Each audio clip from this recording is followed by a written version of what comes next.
राम रावण युद्ध में रावण मारा गया और श्री राम ने लंका का राजपाट रावण के छोटे भाई विभीषण को सौंप दिया।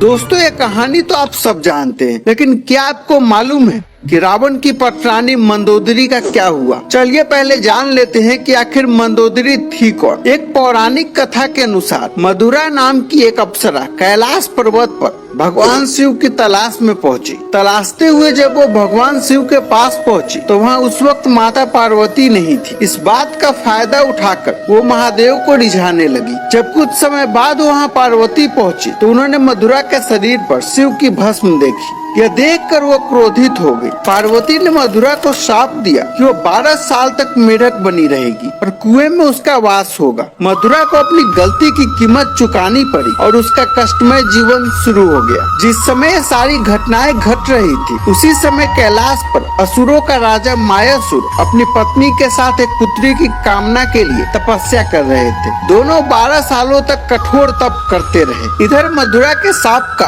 अंत हो गया तो वो कुएं में ही रोने लगी। सौभाग्य से असुर राज और उनकी पत्नी दोनों कुएं के नजदीक ही तपस्या में लीन थे। जब उन्होंने रोने की आवाज सुनी तो कुएं के पास गए। वहाँ उन्हें मधुरा दिखी, जिसने पूरी कहानी सुनाई। असुर राज ने तपस्या छोड़कर मधुरा को ही अपनी बेटी मान लिया और मधुरा नाम बदलकर मंदोदरी कर दिया। असुर राज के महल में मंदोदरी राजकुमारी की तरह रहने लगी। वो अपने नए जीवन में बेहद खुश थी और इसी बीच उसकी जिंदगी में रावण की एंट्री हुई। मायासुर से मिलने के लिए रावण उसके महल पहुंचा, जहां उसने मंदोदरी को देखा और मोहित हो गया। उसने मायासुर से मंदोदरी से विवाह का प्रस्ताव रखा, लेकिन मायासुर ने यह प्रस्ताव ठुकरा दिया। ना सुनकर रावण क्रोधित हो गया और मंदोदरी का अपहरण कर लंका ले गया। दोनों राज्यों में युद्ध की स्थिति बन गई, लेकिन मंदोदरी जानती थी कि रावण उसके पिता से ज्यादा शक्तिशाली शासक है, इसलिए मंदोदरी ने रावण के साथ रहना स्वीकार कर लिया। मंदोदरी का चरित्र रामायण में बेहद नैतिक दिखाया गया है। जब रावण ने माता सीता का अपहरण किया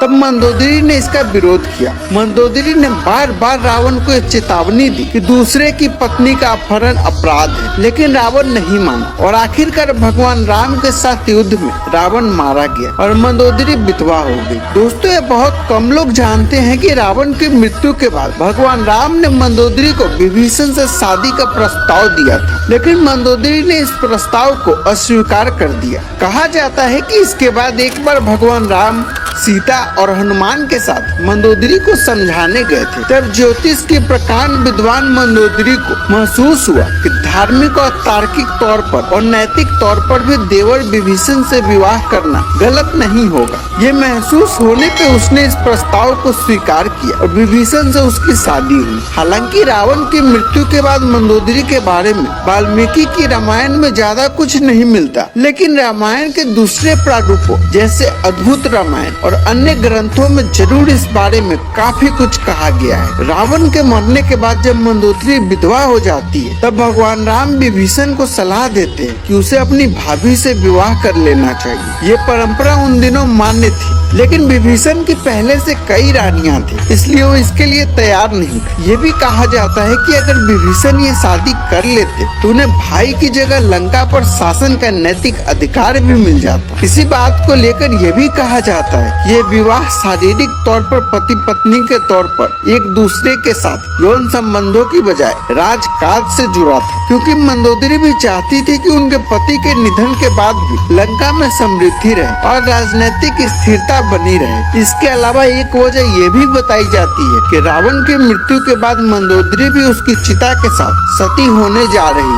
लेकिन राम ने उन्हें रोक लिया और उनका विवाह विभीषण से करवा दिया। दोस्तों, फिलहाल इस कहानी में इतना ही। मिलते हैं अगले वीडियो में एक नई कहानी के साथ। वीडियो अच्छा लगा हो तो इसे लाइक और शेयर करना